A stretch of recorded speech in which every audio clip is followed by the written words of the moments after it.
Welcome back to the Evolution Podclub. I am your host, Jackie Seiden.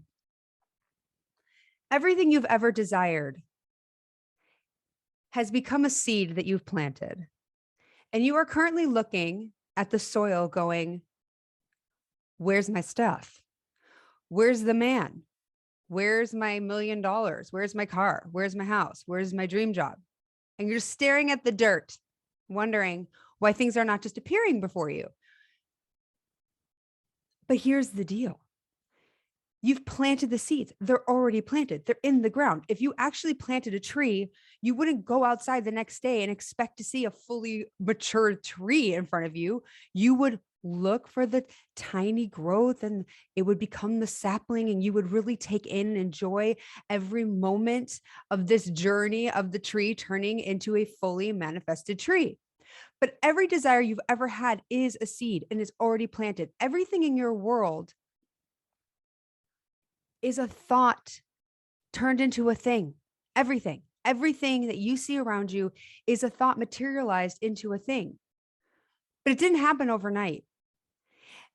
And then you look to your friends next to you or to whomever on the other side of you, and you see a booming forest with all these, let's say, apple trees. And you're thinking, well, how did she get all those apple trees? See, if I had those apple trees, I would be happy. I would be psyched. That would be it for me. But what you don't understand is everyone has new seeds that are planted. Even the people next to you with what seem like the most overgrown forest or jungle. And you're comparing your soil to that. But everyone has seeds that they're waiting on. Everyone. And you don't know what they're here to grow and to experience and to do. It has nothing to do with you. And if you did all of a sudden walk over and plant those apple trees in your orchard, it would not make you feel the way you think you would.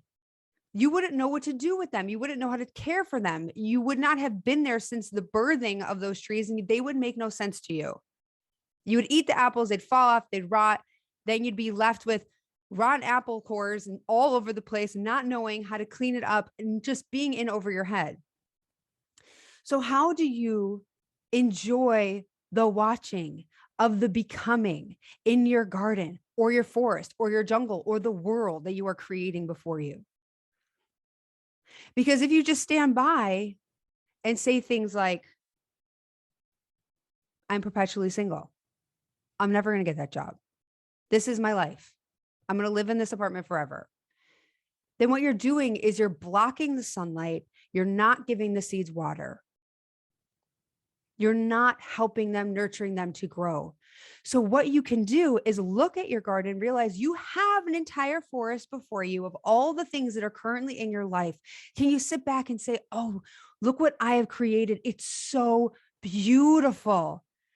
Oh, the shade I've created and the smells and the eucalyptus and the lilies. And I love the colors. It's gorgeous. And I have these seeds and I'm so excited to see how they are going to add. And if you are here now, a part of this conversation, then you've already joined in with the ideas of changing your perception. You are starting to rethink your old beliefs, and you're starting to maybe toy with the ideas that things are happening for you and not to you. And just in that, you are letting the sunlight in. Now, the best thing you can do, which is what we're always talking about, is of course, in that appreciation, in that gratitude of how you've created this beautiful forest in front of you, feel good about it, have those feelings of gratitude and satisfaction and joy and appreciation. And in that, you will receive the inspired ideas, basically the seeds talking to you about what they need in order to grow. If you really just sit back and do nothing and do the same as you've always done, they may not mature in a healthy way. They will mature in the way that is needed for you to get back to the appreciation and gratitude and receive once again the ideas that they are sending to you. Oh, I need a little more water today. Oh, I need some of these nutrients. I need a treatment. Whatever this thing needs, you have to understand that it's in the becoming. If you are waiting on a relationship, the relationship is coming to you. And I promise you, if you are understanding these laws of the universe, and you are understanding the idea that you are the creator, that you are source, that you are a unique expression of source, and that you are the most powerful being. If you understand that, then I promise you it's on its way and you can enjoy the ride. Can you open your eyes and see how much has already grown and realize that everything in the soil is growing? The roots are forming. You have to give it sunlight, give it water, and just trust and enjoy the ride, the process of the becoming. Can you do that? It's so hard sometimes. I know this. I go through this, but I've started saying to myself, it is happening. It is on its way.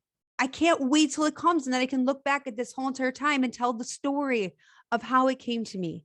Can you take the time limits off? Can you take the shackles off your wrists and off your legs and just free yourself of all of the expectations of these desires and just let them be? Also, can you imagine them? It's okay to play with the imagination of the thing until the fear pops up. Once the fear pops up, you're shading the forest and you're not giving it water. Once the fear pops up, you must deal with the fear. The fear, of course, is due to some limiting belief that you have, some belief that is hindering you, some belief that is telling you that you are not worthy of the thing you desire, or that it's not coming, or that you haven't done enough, or blah, blah, blah, blah, blah, blah, blah, any of the things. And you process that limiting belief. And what we're talking about processing these limiting beliefs is not just simply taking pen to paper. If you get into the receiving mode of a appreciative feeling over your body or gratitude for how far you've come, if you get there and the inspiration comes, and of course the fear will pop up to try to stop you from your ego mind, from the limiting belief. If you act on the inspiration, you are processing that limiting belief, because that belief is simply a belief without information. And anytime you act on an inspiration, you expand in love, you add information. You tell that belief, I see you. Yeah, okay, so I have a fear that I don't think I'm worthy. I'm going to do it anyway. And so what you're saying is, I am worthy no matter what the outcome is. So that is another way of processing your hindering or limiting beliefs. So that's it. So just follow along. And when you don't feel good and you're closed off, make feeling good important. Find a way to get back into alignment. Meditate, quiet your mind, meditate till you feel neutral. You feel your disconnection from your body. And then you're back in a receiving mode to receive some kind of inspiration once again. And you act on that inspiration, and you will be led step by step how to care for the seeds, your desires, how to tend to them so that they can grow into the most beautiful forest, then jungle, overgrown, wild, and world that you want to create.